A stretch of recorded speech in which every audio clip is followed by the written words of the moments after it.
अब सबसे पहले हम प्राइवेट लेबल जो है वो उसको स्टार्ट करेंगे। प्राइवेट लेबल के अंदर आप के जो स्टेप्स हैं वो क्या है कि हमने ये डिसाइड कर लिया कि हमने अपना ब्रांड बनाना है, अपनी प्रोडक्ट बनानी है और वो हमने सेल करनी है। अब सबसे पहली चीज ये है कि आपने जो ब्रांड या अपनी प्रोडक्ट बनानी है वो हमने लेनी कहाँ से, उसका आइडिया कहाँ से लेना है, या हम कौन सी प्रोडक्ट सेल करेंगे। ठीक है, तो अब इसकी तो खैर डिटेल है, आगे हम करेंगे प्रोडक्ट हंटिंग के अंदर कि प्रोडक्ट किस तरह से सिलेक्ट करनी है, कौन सी सिलेक्ट। ठीक है, लेकिन सबसे पहली चीज जो बेसिक चीज है वो मैं आपको बता दूं कि प्रोडक्ट हम वही सेल कर रहे होंगे जो कि ऑलरेडी मार्केट में सेल हो रही है, जो कि ऑलरेडी उस मार्केट के अंदर चल रही है, उसकी अच्छी सेल्स हैं और कम कंपटीशन है और वो ऑलरेडी सेल हो रही है। ये नहीं होगा कि आप कहें कि मैं एक नई प्रोडक्ट ईजाद कर रहा हूँ, मैंने एक नई चीज बना ली है और वो ऑलरेडी अमेजोन पे नहीं है और आप उसका रिस्क लेने चल जाएं कि मैं इस प्रोडक्ट को सेल करता हूँ। आपके पास उस प्रोडक्ट का डाटा नहीं है, आपके पास स्टैट्स नहीं है, आपको नहीं पता कि ये ऑलरेडी चल रही है नहीं चल रही है, इसका बनेगा क्या। ठीक है, क्योंकि आप जब भी कोई प्राइवेट लेवल का प्रोडक्ट लॉन्च कर रहे हैं तो उसके ऊपर एक सर्टेन इन्वेस्टमेंट होगी, और आप जब वो उस प्रोडक्ट के ऊपर इन्वेस्टमेंट कर रहे हैं कि जिसके बिल्कुल ऑलरेडी स्टैट्स अवेलेबल नहीं है, तो एक बिल्कुल ब्लाइंड इन्वेस्टमेंट होगी, आपको पता नहीं होगा कि इसके रिजल्ट्स क्या निकले। तो हमने अमेजोन पे जो प्रोडक्ट सेल करनी है हम वो प्रोडक्ट सेल करेंगे जो कि ऑलरेडी सेल हो रही है, ऑलरेडी उसकी लिस्टिंग्स मौजूद हैं। ठीक है, जैसे यहाँ पे आप आ जाए अमेजोन पे, अब हमें पता है कि ये HDMI केबल्स ऑलरेडी सेल हो रही है। ठीक है, ये माउस बिकता है, ठीक है, ये सब चीजें हैं, ये टेक्सटाइल की ये चीजें हैं, ये बिक रही हैं। तो प्रोडक्ट हम यहाँ से आइडियाज यहाँ से लेंगे कि जो कि ऑलरेडी चीजें चल रही हैं। ठीक है, हम ये नहीं देखेंगे कि एक नई चीज जो है वो हम बना लें। जैसे अब सिरिंज है, सिरिंज ये चल रही है, आपके नहीं मैंने ये सिरिंज जो है अपना 10 ml की है, मैंने ML तो नहीं कहा, सीसी होती है, 10 cc की है, मैंने 20 cc की बेचनी है। अब 20 cc की लिस्टिंग्स ही नहीं है अमेजोन के ऊपर, बिक ही नहीं रही है। लेकिन आप कहते हैं नहीं मेरे पास, क्योंकि मेरे मामू बनाते हैं 20 cc की सिरिंजेस और उनकी फैक्ट्री है, मैंने वो बेचनी है। अब ठीक है कि सोर्सिंग के ऊपर आपकी ग्रिप है, आपको पता है सोर्सिंग कहाँ से हो रही है, या आपके पास एक चीज हाथ में अवेलेबल है, आप उसको बेचना चाहते हैं, लेकिन उसका ये मतलब नहीं है कि आप उसको अमेजोन पर जाकर लिस्ट कर देंगे, उसके ऊपर पैसे लगा देंगे उसको रैंक करने के ऊपर। आपको पहले चेक करना है कि वो उस चीज की डिमांड भी है या नहीं है। ठीक है, तो चीज ये मतलब नहीं है कि आपने देखा है कि आपके शहर में मोहल्ले में एक चीज की फैक्ट्री लगी हुई है, बेंजोकेन मेडिसिन ये तो चल रही है, लेकिन आपके शहर में या आपकी गली में फैक्ट्री लगी हुई है, वो कोई और केमिकल बनाती है। आप कहें मैंने ये वाला केमिकल बेचना है कि इसकी फैक्ट्री मेरी गली में है, भाई ठीक है आपको मिल रही है वो बनी हुई, लेकिन आप उसको ये चेक करें सबसे पहले कि उस चीज के स्टैट्स अमेजोन पे किस तरह के हैं, अमेजोन पे वो सेल हो रही है अच्छी या नहीं हो रही। ठीक है, तो हमारा सबसे पहला काम क्या होगा कि हम उसके स्टैट्स को अमेजोन के ऊपर वेरीफाई करेंगे और हम देखेंगे कि उसकी लिस्टिंग्स अमेजोन पे अवेलेबल हैं या नहीं। अच्छा, अब अगले स्टेप आ जाते हैं, आपने देख लिया कि ठीक है उस चीज की लिस्टिंग्स अमेजोन पे अवेलेबल हैं। अब लाखों प्रोडक्ट्स अमेजोन के ऊपर हैं एंड मोस्ट प्रोबेबली आप कोई भी देसी से भी चीज उठाएंगे ना, देसी से भी चीज आप कोई मोहल्ले की उठा लेंगे, वो भी आपको अमेजोन पे मिल जाएगी। ठीक है, इसकी एग्जाम्पल मैं आपको क्या दूं, गुस्सा, ठीक है, ये ले लीजिए, खुद से अवेलेबल है अमेजोन पे। ठीक है, आप और कोई देसी सी मैं आपको क्या एग्जांपल दूं, देसी सी एग्जांपल मैं क्या दूं, चंगेर, ये लें, ये लें, ये भी अवेलेबल है जी, मतलब है वो हॉटपॉट ही है लेकिन वो चंगेर के नाम से लोगों ने किया, ये देखिए। ठीक है, अब चीजें अवेलेबल सारी होंगी, आपको नजर आएंगी। ठीक है, चीजें आपको सारी नजर आएंगी, तो आप फिर एकदम खुश हो जाएंगे कि भाई ओहो ये देखेंगे ये चीज मेरी मोहल्ले में बनती है, ये चंगेरें बनती हैं मेरे मोहल्ले में, बहुत मशहूर हैंडीक्राफ्ट वाला बंदा है वो बनाता है, ये मुझे मिल गई है, अब मैं ये अमेजोन पे सेल करूंगा। नहीं भाई, ये डायरेक्टली ये वाला स्टेप नहीं होगा। अब आपको फॉर एग्जांपल आपने ये खुस्सा फाइंड कर लिया, चले इसकी इतनी लिस्टिंग्स नहीं है, हम खुस्से की देख लेते हैं। आपको नजर आ गया अमेजोन के ऊपर, आप बड़े खुश हुए कि भाई ये बनता है हमारे इलाके में, बड़ा मशहूर है हमारे इलाके का और ये मुझे अमेजोन पे मिल गया, तो मैं तो यही बेचूंगा। आपने इसके स्टैट्स देखने हैं, आपने देखना है कि इसकी कितनी लिस्टिंग्स हैं, उसकी कितनी सेल्स हैं, और ये सेलर्स कितने पुराने हैं, क्या जिस प्राइस में ये लोग सेल कर रहे हैं उस प्राइस में ये प्रॉफिटेबल भी है या नहीं है, या मैं इसका स्टॉक अगर मैं इसके 1000 यूनिट बना के यूएस में भेज दूंगा, ठीक है, या मैं 200 यूनिट भी भेज दूंगा, तो कितनी देर में निकलेंगे, उसकी क्या कॉस्ट आएगी मुझे। तो ये सब चीजें जो हमारा क्राइटेरिया होगा, स्पेशली जो क्राइटेरिया आपको मैं बता रहा हूँ, उसके ऊपर आप इसको एनालाइज करेंगे। ठीक है, इस प्रोडक्ट को आप एनालाइज करेंगे उस क्राइटेरिया के ऊपर, फिर आप फाइनलाइज करेंगे। ठीक है, फौरन से ये डिसाइड नहीं हो जाएगा कि ये खुद से अमेज़न पे बिकता भी है और ये मेरे इलाके में अवेलेबल भी है, तो मैंने इसको सेल करना है, ठीक है? या मेरे चाचू की फैक्ट्री है, वो बनाते हैं, खुद से बनाते हैं या वो एक चीज़ बनाते हैं और वो अमेज़न पे बिक रही है, तो मुझे वो सेल करनी है। नहीं,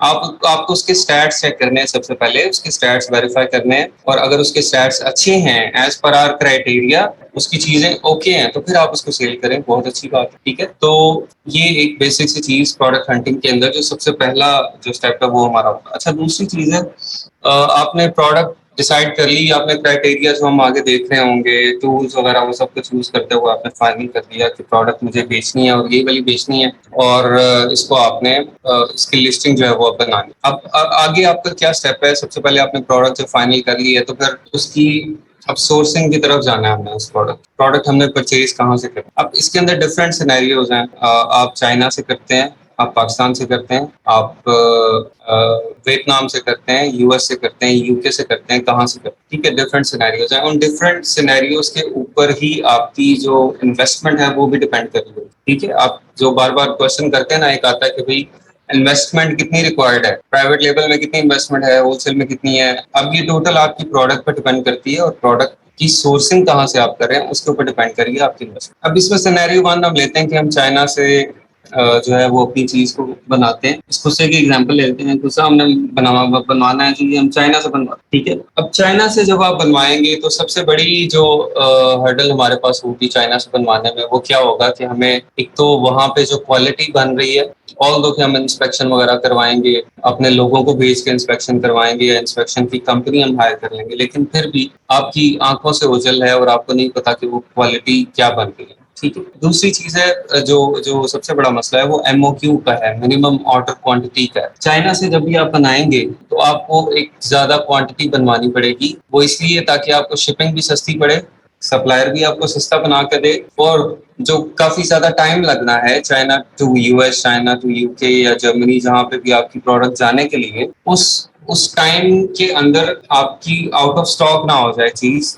स्टॉक भी आपके पास अवेलेबल हो। हमें इतनी ज्यादा क्वांटिटी बनवानी तो चाइना से चीज ज्यादा बनवानी पड़ेगी, क्वालिटी हमारी आंखों के सामने नहीं होगी और उस ज्यादा क्वांटिटी बनाने के लिए एमओक्यू उसकी ज्यादा होने की वजह से आपकी इन्वेस्टमेंट ज्यादा हो जाएगी। एमओक्यू क्या होता है? Minimum order quantity. जब आप चाइना में सप्लायर्स को रीच करते हैं तो वो आपको बताते हैं कि हमारी इस प्रोडक्ट के लिए 1000 पीस, 100 पीस, 10,000 पीस एमओक्यू है, ये हमारी मिनिमम ऑर्डर क्वांटिटी है, इससे ज्यादा आपको ऑर्डर करने पड़ेंगे, ठीक है? या कम से कम इतने आपको ऑर्डर करने पड़ेंगे लाजमी, इससे कम हम नहीं बनाते, ठीक है जी? सिनेरियो वन चाइना का ये हमने देख लिया।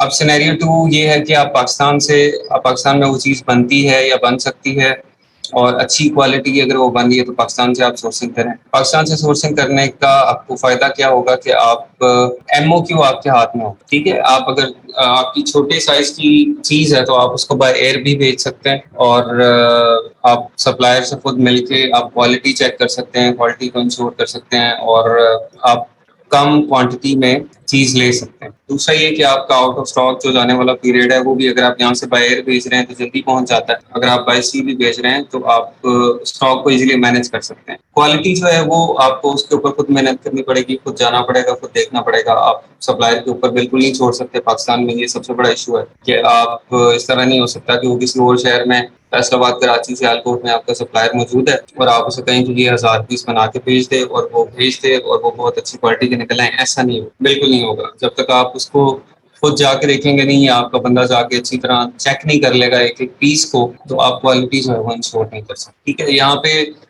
ड्रॉबैक क्या आ गया? क्वालिटी के इश्यूज आ जाते हैं, लेकिन बेनिफिट क्या है कि आपकी एमओक्यू कम होगी और हम कम क्वांटिटी में चीज भेज सकते हैं, जल्दी भेज सकते हैं एज कम्पेयर टू चाइना, ठीक है? अच्छा, इसके अलावा तीसरा सिनेरियो है कि आप जो प्रोडक्ट लॉन्च कर रहे हैं वो प्रोडक्ट आपको, जैसे अगर हम यूएस में लॉन्च कर रहे हैं तो यूएस से ही हमें मिल जाए। फॉर एग्जाम्पल, अब ये गुस्सा है, ये गुस्से के अगर मुझे मेकर्स या इसका कोई होलसेलर, कोई सप्लायर मुझे यूएस में ही मिलते हैं जिसके पास स्टॉक पड़ा हो, तो पाकिस्तान से मुझे कॉस्ट इसकी आ रही है $2, लेकिन यूएस के अंदर जब मैंने चेक किया तो यूएस में मुझे एक इसका मिल गया सप्लायर और वो $4 का वहां पे बेच रहा है या 5 का बेच रहा है, ठीक है? तो फिर मेरे लिए क्या चीज फिजिबल है लेना पाकिस्तान से या यूएस में, मेरे लिए यूएस से इसको परचेज करना ज्यादा फिजिबल है, क्योंकि यूएस में अगर मैं उसे थोड़ी सी क्वांटिटी भी कहूंगा तो वो भेज देगा अमेजोन के वेयर हाउस में, और मैं इजीली उस लिस्टिंग को, उस प्रोडक्ट को टेस्ट कर सकता हूँ। मुझे पता चल जाएगा कि ये प्रोडक्ट बिकने वाली भी है या नहीं है। ठीक है, इस सिनेरियो में सबसे बड़ा जो फायदा है कि आप थोड़ी सी क्वांटिटी लेके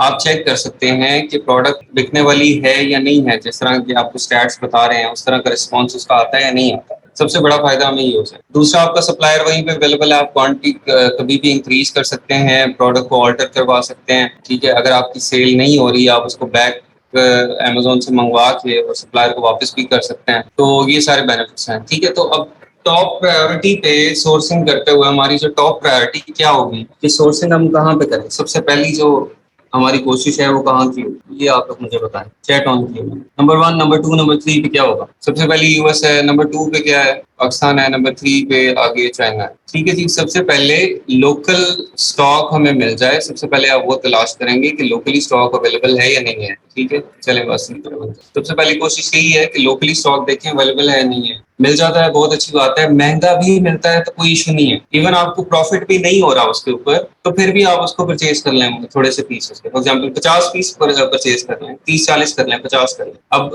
अगर ये $5 का हमें मिल रहा है और $10 का यहाँ पे सेल हो रहा है, मीन्स हमें प्रॉफिट जो है वो नहीं हो रहा है इतना, लेकिन इसको हम परचेज करके अगर लगा देते हैं तो कम से कम हमें ये तो पता चलेगा ये चीज बिकने वाली है या नहीं है। आपका जो इतनी बड़ी इन्वेस्टमेंट जो आप पाकिस्तान से भी अगर परचेज करेंगे तो 100-200 पीस तो बनवाएंगे, 300-400 पीस बनवा के भेजेंगे ना, तो वो 300-400 पीस की इन्वेस्टमेंट आपकी बच जाएगी। अगर आप चाइना से ले रहे हैं, चाइना में 1000 पीस 1500 पीस आपको बनवाने पड़ेंगे। ठीक है, तो वो आपकी बच जाएगी। तो इवन अगर यूएस से या यूके जहाँ पे आप लिस्टिंग करने जा रहे हैं आपको महंगा भी मिल रहा है, उसकी जो कॉस्ट है बहुत ज्यादा है, आपको प्रॉफिट नहीं हो रहा, अगेन यू शुड बाय। ठीक है, बाय करके सबसे पहले उसकी चेक करें कि क्या रिजल्ट्स हैं। अब कुछ प्रोडक्ट में आपको इवन प्रॉफिटेबल प्रोडक्ट्स भी मिल जाते हैं कि आप वहां से अगर लोकल सोर्सिंग करते हैं यूएस से तो इवन यूर इन प्रॉफिट, इस तरह की भी चीजें मिल जाती हैं। अच्छा, ये तो तीनों सिनेरियोज हो गए।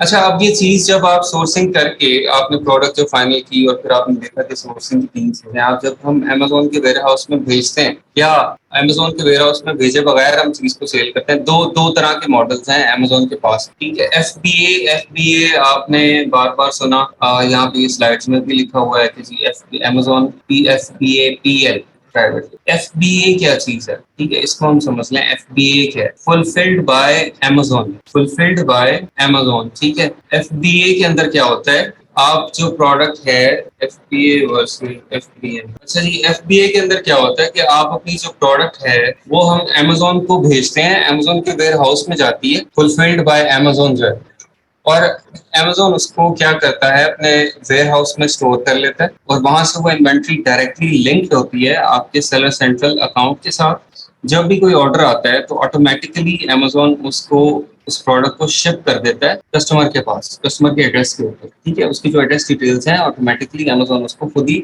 शिप कर देता है। अगर कस्टमर उसको रिटर्न करता है तो अमेजोन उस रिटर्न को रिसीव भी करता है। रिसीव करने के बाद वो देखता है कि आपकी जो प्रोडक्ट वापस आई है क्या वो सेलिंग कंडीशन के अंदर अभी है या नहीं है। जिस कस्टमर ने उसको परचेज किया था उसने तो बहुत ज्यादा खराब तो नहीं कर दिया, उसको पैकिंग को खराब नहीं कर दिया या यूज तो नहीं किया जाता। तो अगर तो वो सेलिंग कंडीशन के अंदर होगी तो वो दोबारा आपकी इन्वेंट्री के अंदर ऐड कर देगा। ठीक है, अगर वो सेलिंग कंडीशन के अंदर नहीं है, रिटर्न आ गया है, कोई मसला था प्रोडक्ट के अंदर, तो फिर वो क्या करेंगे, उसको एक सेपरेट आपका जो सेलर सेंटर में होता है कि आप इस इन्वेंट्री को वापस भिजवा लें, मतलब सेलर को नोटिफिकेशन देते हैं कि आप इस इन्वेंट्री को वापस ले लें, ये सेलिंग कंडीशन में नहीं है, सेलेबल कंडीशन में नहीं है, या हम इसको डिस्पोज ऑफ करते हैं। ठीक है, अच्छा, अब कस्टमर जो है वो शिपिंग की जिम्मेदारी अमेजोन की, रिटर्न लेने की जिम्मेदारी अमेजोन की। ठीक है, रिटर्न आ गया उसके ऊपर जो कस्टमर को रिफंड करना है वो भी उन्होंने करना है। और अगर शिपिंग के अंदर किसी भी किस्म का मसला मसाइल आता है, कोई लेट होता है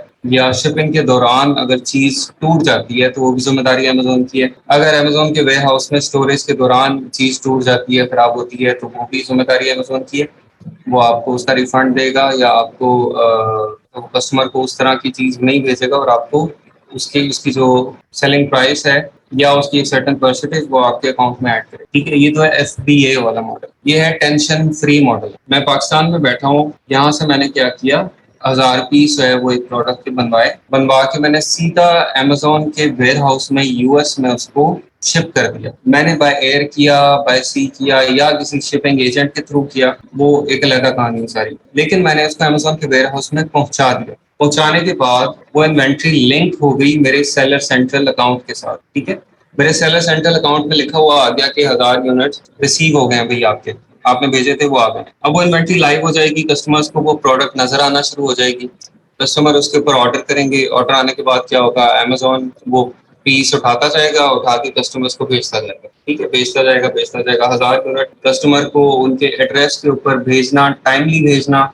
और विदाउट एनी ब्रेकेज और सही तरीके से भेजना अमेजोन की जिम्मेदारी। ऑब्वियसली वो इसका मुझसे चार्ज करेंगे और may be in certain cases अगर मैं इसको खुद करूं तो वो मुझे सस्ता पड़े, वो मुझे ज्यादा चार्ज करेंगे, लेकिन मेरी किसी किस्म की हेडेक नहीं है। रात को मैं सोया हूँ, सुबह उठा हूँ, उठ के मैंने देखा है तो पता लगा है कि 10-15 पीस जो है वो निकले हैं, निकल के कस्टमर्स को चले गए। ठीक है, मुझे नहीं पता कौन से कस्टमर के ऑर्डर आए, कहाँ से आए, किसको गए और किस तरह से गए, किस टाइम पे निकले, सारी अमेजोन की सर्विस है। ठीक है, दूसरा मॉडल क्या है, FBM, fulfilled by merchant. Fulfilled by merchant के अंदर क्या हो रहा है कि ऑर्डर आता है कस्टमर का। यहाँ पे सबसे पहली चीज है कि आप स्टॉक अमेजोन के वेयर हाउस में नहीं भेज रहे, हम स्टॉक अमेजोन के वेयर हाउस में नहीं भेज रहे। स्टॉक हमारे अगर मैं यूएस में बैठा हुआ तो स्टॉक मेरे घर में पड़ा हुआ है, या मैं अगर पाकिस्तान में हूँ तो यूएस में स्टॉक या तो मेरे किसी रिश्तेदार कजन दोस्त के घर पड़ा हुआ है या फिर प्रेप सेंटर में पड़ा हुआ है, प्रेप सेंटर में है। ठीक है, प्रेप सेंटर क्या चीजें हैं, प्रेप सेंटर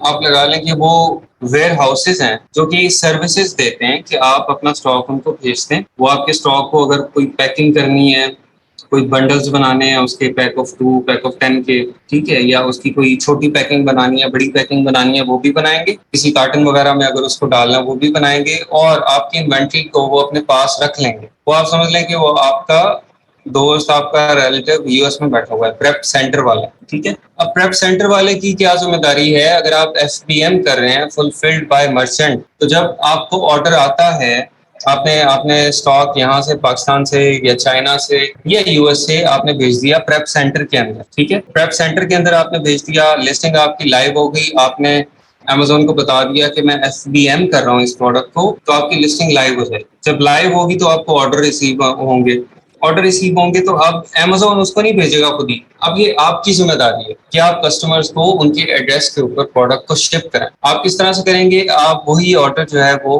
प्रेप सेंटर वाले को भेज देंगे कि भाई इस एड्रेस का ऑर्डर है, आप इतने पीस जो हैं वो पैक करें और इस एड्रेस के ऊपर भेज दें। ठीक है, एक और सिनेरियो क्या होता है कि आप एक प्रेप सेंटर वाले को चाइल्ड अकाउंट बना के दे देते हैं। वो चाइल्ड अकाउंट से देख रहा होता है कि जैसे ही ऑर्डर आते हैं वो चाइल्ड अकाउंट से निकालता है, निकाल के उनके ऊपर लेबल्स वगैरह लगा के और वो कस्टमर्स को भेज देता है। ठीक है, ये FBM, फुलफिल्ड बाय मर्चेंट वाला मॉडल पाकिस्तान में बैठे हुए इस तरह से फुलफिल हो सकता है। अब ये क्यों यूज किया जाता है, इसका मेन रीजन ये है कि कुछ प्रोडक्ट्स हैं उनका साइज बहुत बड़ा है या उनका वेट बहुत ज्यादा है और अमेजोन उसकी फीस बहुत ज्यादा चार्ज कर रहा है, तो फिर हम क्या करेंगे, हम उनको भेज देते हैं प्रेप सेंटर के अंदर और वहां से उसको फुलफिल करवा। ठीक है, हम अमेजोन के वेयर हाउस में नहीं भेज रहे क्योंकि वहां पे कॉस्ट बहुत ज्यादा लगेगा। अभी देखेंगे ये बुक शेल्फ्स हैं, अब ये अभी कितना बड़ा साइज है इनका। ठीक है, अब ये इतने बड़े साइज को जब अमेजोन के वेयर हाउस में भेज रहे हैं तो उसकी कॉस्ट काफी ज्यादा है। अगर आप अपनी शिपिंग के थ्रू कर रहे हैं, तो प्राइवेट शिपिंग है उसके थ्रू कर रहे हैं, तो मे बी आपको कॉस्ट काफी कम आएगी, कंपैरेटिवली कम आएगी। अच्छा, शिपिंग कॉस्ट में अगर फर्क इतना नहीं भी पड़ा तो इसकी स्टोरेज कॉस्ट अमेजोन के पास बहुत ज्यादा होगी, इसकी स्टोरेज कॉस्ट जो है वो अमेजोन के पास बहुत ज्यादा होगी जब आप इसको FBA कर रहे होंगे। ठीक है, तो अगर आप प्राइवेटली किसी वेयर हाउस के अंदर इसको स्टोर कर रहे हैं तो फिर उसकी आपकी स्टोरेज कॉस्ट जो है वो काफी कम हो जाएगी। अब बड़ी बड़ी आइटम्स इस तरह की अगर आप कोई देखेंगे ज्यादा, तो वो आप देखेंगे कि वो आपको FBM वाली मिलेंगी। ठीक है, फुलफिल्ड बाय मर्चेंट वाली मिलेंगी। मैं आपको यहाँ पे एग्जांपल्स दिखा देता हूँ। अब ये देखें, ये रैक है, ठीक है, वुड शेल्फ है। आपको अब ये किस तरह से पता चलता है कि प्रोडक्ट जो है वो FBA वाली है या FBM वाली। ये यहाँ पे देखें, ये प्रोडक्ट की प्राइस आ रही है, ये बता रहा है free delivery August 5 to 10 deliver to New York. ये मैंने एड्रेस डाला हुआ है, कि मैं अभी आपको बता देता हूँ किस तरह से डालना है। Add to cart, buy now है, इसके अंदर शिप्स फ्रॉम लिटिल ट्री। ठीक है, ships from little tree. Little tree क्या है, ये ब्रांड का नाम है। ठीक है, लिटिल ट्री ब्रांड का नाम है, sold bye little tree, sold by, ये ब्रांड का नाम है। और ये शिप्स फ्रॉम भी यहीं से हो रहा है। इसका मतलब है कि ये चीज अमेजोन के वेयर हाउस में नहीं पड़ी हुई, ये लिटिल ट्री जो ब्रांड है ये उसकी चीज है, और ये शिप भी वही कर रहा है, इसको शिप भी वही कर रहा है। ठीक है, अब लिटिल ट्री के और प्रोडक्ट्स जाके देखेंगे तो वो भी हम देखेंगे कि most of time would be FBM। ये देखिए वजन का काम ही क्या है, फर्नीचर और इस टाइप की चीजों को बनाना और बेचना। ठीक है, सारी टेबल्स वगैरह आने वाला है। अच्छा, ये FBM वाला मॉडल ये कब फिजिबल है? जब हमारी प्रोडक्ट का साइज बहुत ज्यादा है, वेट बहुत ज्यादा है, और हमें जो कॉस्ट है उसकी अमेजोन के वेयर हाउस में स्टोर करने की वो बहुत ज्यादा पड़ेगी, तो फिर हम इन चीजों को FBM करते हैं, फुलफिल्ड बाय मर्चेंट करते हैं। ठीक है, और जो चीज अमेजोन के वेयर हाउस से फुलफिल्ड बाय अमेजोन हो रही होगी, मैं उसकी एक एग्जांपल आपको दिखा देता हूँ। ये देखिए, ये प्रोडक्ट है sold by roll star direct. इसको जो बेच रहा है वो रोल स्टार डायरेक्ट है, मतलब ये प्रोडक्ट जो है वो रोल स्टार डायरेक्ट की है, लेकिन शिप्स फ्रॉम अमेजोन आ कहां से रही है? अमेजोन के वेयर हाउस से FBA हो रही है, अमेजोन की जिम्मेदारी है इसको शिप करना, स्टॉक अमेजोन के वेयर हाउस में पड़ा हुआ है। ठीक है, शिप्स फ्रॉम अमेजोन है, तो जो भी प्रोडक्ट जिसमें शिप्स फ्रॉम अमेजोन लिखा होगा यहाँ पे वो FBA की प्रोडक्ट होगी, वो फुलफिल्ड बाय अमेजोन होगी। ठीक है, ब्रांड नेम ये है और शिप यहाँ से होगी। एक और मैं आपको एग्जांपल दिखाता हूँ प्रोडक्ट्स की। ये देखें, सोल्ड बाय अमेजोन, ये अमेजोन डायरेक्टली बेच रहा है, कोई और बंदा थर्ड पार्टी सेलर नहीं है, अमेजोन खुद उसको सेल कर रहा है, और शिप्स फ्रॉम अमेजोन, शिप भी इसको अमेजोन ही कर रहा है। ठीक है, तो ये तीन टाइप्स होगी।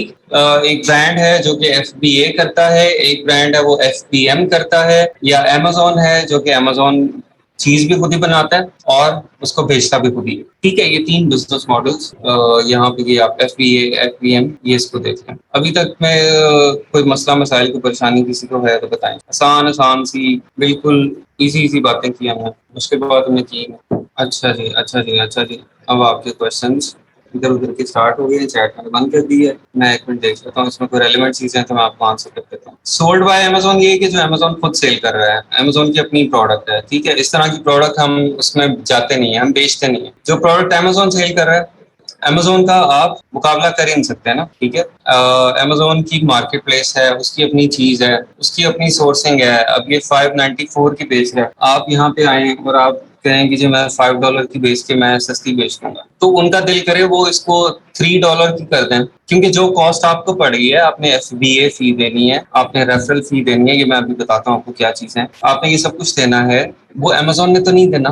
ठीक है, या वो उन कॉस्ट के ऊपर कॉम्प्रोमाइज कर सकता है, आप नहीं कर सकते हैं, तो आपको वो प्रॉफिटेबल नहीं रहेगी, लेकिन उनको फिर भी होगी। तो जो चीज अमेजोन सेल कर रहा है वो हम सेल करते नहीं है। ठीक है, तो सोल्ड बाय अमेजोन मतलब जो अमेजोन की डायरेक्टली प्रोडक्ट है वही बेच रहा है। ठीक है, सोल्ड बाय Amazon.com। अब जो भी हम प्रोडक्ट फाइंड कर रहे हैं प्राइवेट लेबल में, इवन होलसेल में, तो वो sold by third party seller, किसी और ब्रांड का नाम यहाँ पे होना चाहिए, अमेजोन नहीं होना चाहिए। ठीक है, जो प्रोडक्ट अमेजोन बेच रहा है उसको हम नहीं बेचते हैं। EM10 कब स्टार्ट करेंगे? कल स्टार्ट करेंगे इंशाल्लाह। आज हम सिर्फ इसकी जो पहले की चीजें सारी वो समझेंगे। FBA और FBM में FBA ऑब्वियसली ईजी है, किसी किस्म की टेंशन नहीं है, कोई परेशानी नहीं है, स्टॉक भेजा और बस हो गए उसके बाद। लेकिन आपको बस अपनी जो लिस्टिंग है उसको रैंक करने में, उसके ऊपर सारी एफर्ट जो है वो पुट करनी है। आपको ऑर्डर मैनेजमेंट के अंदर और शिपिंग और ये वो सब कुछ, आप पैकिंग, वो आपका मसला नहीं होगा। शुरू वाला कहाँ से स्टार्ट किया? ये पेज हम खुद बनाएंगे अमेजोन पे। हाँ जी, ये पेज हम खुद बनाएंगे अमेजोन पे। तो before listing how we will find stats about product in stock and daily sale, इसकी बात भी करनी है।